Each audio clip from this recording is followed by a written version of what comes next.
এসিন, কি অবস্থা? ভালো আছো? তুমি এই জায়গায় ঘুমাচ্ছ কেন? ও এসিন, হাই হাই, কি অবস্থা তোমার? তুমি এখানে কেন? কি খবর তোমার? তুমি এই জায়গায় ছুটে আসো কে? কি হয়েছে তোমার? বাড়ি ঘর তো না পুলিশ কালকে ধরিবে ছিল আমার ধরিবে ছিল দোকানে সাবরাত ওঠে বসেছিলাম জড়ি থামছে ছুটেছিলাম। ইস, তুমি রাতের দোকানে ছাপড়া ছিলে? ইস ইস ইস, কি কয়? রাতে বাড়ি ঘুমো নাই? রাতে তুমি এই জায়গার যে তুমি আমাকে বলবে না আগে? ভাই, ক্যামেরাটা একটু সামনে নিয়ে আসো তো, একটু আগে আসো দেখি, সামনে আগে আসো। এলা তুমি এইভাবে ঘুমাবা কি জন্য? তুমি কোথাও থাকার জায়গা পাও নাই? আহা রে, খাওয়া দাওয়া করছো গেছো?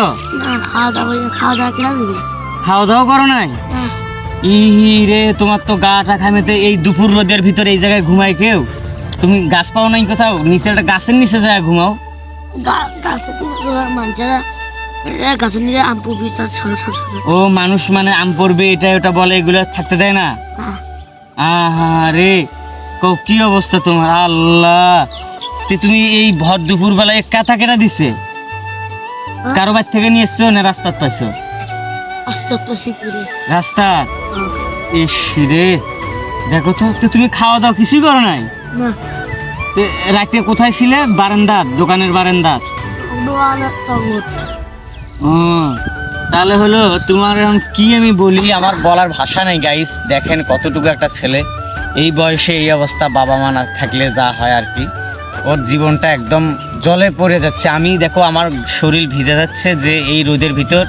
আমি যখনই শুনলাম যে এসিন এরকম রোদের ভিতর ঘুম আসছে, সারা রাত কালকে বৃষ্টি পড়ছে, আমাদের এলাকায় বৃষ্টি অনেক হয়েছে, এসিন থাকার মতো কোথাও জায়গা পায় নাই, যেহেতু ওর মা নেই বাবা নেই, ও একাই থাকে, যেখানে পায় একটু সেখানেই থাকে আর কি। এটা শোনার পরে আমি তো অবাক, যে শুনলাম যে ও কাল থেকে নাকি ছিল না, যে জায়গায় থাকে সেখানে ছিল না, ও জায়গায় নাকি আর থাকতে দিচ্ছে না।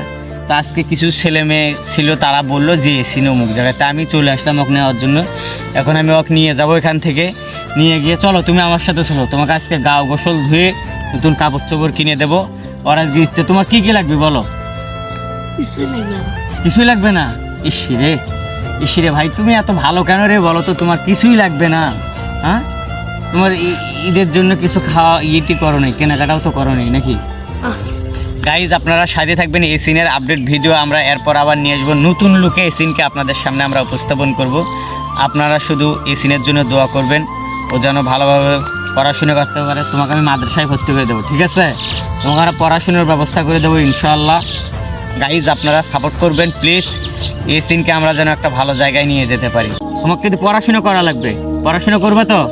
তোমাকে যদি মাদ্রাসায় ভর্তি করে দেয়, পড়াশোনা করবা? করবা? হ্যাঁ, তুমি কিন্তু সেই দিকে তাকিয়ে বলো, সবাইকে কথা দিতেছো কিন্তু পড়াশোনা করবে তো? মাদ্রাসায় পড়াশোনা করবা? মানুষের মতো মানুষ হওয়া লাগবে কিন্তু। আচ্ছা ঠিক আছে, তোমার চুল টুলগুলো কাটে, আমার গা ঘেমে যাচ্ছে রোদের ভিতর থাকতে থাকতে। আমি এখন এসিনকে নিয়ে যাব ইনশাআল্লাহ, দেখি এসিনের দ্বারা কিছু